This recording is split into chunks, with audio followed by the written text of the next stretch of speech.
আসুন দেখা যাক কিভাবে প্রক্সি সার্ভার ব্যবহার করে আমরা ইউটিউবের কাজ করতে পারি।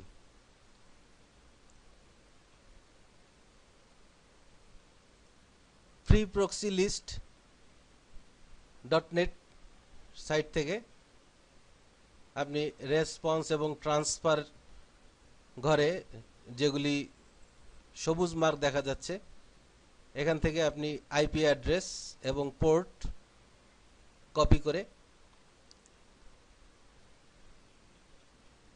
Chrome এক্সপ্লোরারের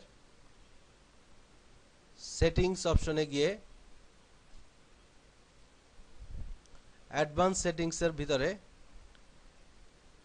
change proxy setting click করে ল্যান সেটিংসে গিয়ে use proxy server for your LAN এটিকে চেকমার্ক করে দিতে হবে। বাইপাস প্রক্সি সার্ভার এটিকে চেকমার্ক করে দিতে হবে। অ্যাড্রেসের ঘরে আইপি অ্যাড্রেসটি পেস্ট করে পোর্টের ঘরে পোর্টটি পেস্ট করে ওকে করুন।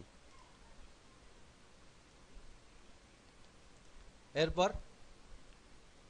আপনি www.youtube.com এ ঢুকে আপনার প্রয়োজনীয় ভিডিওটি দেখতে পারেন।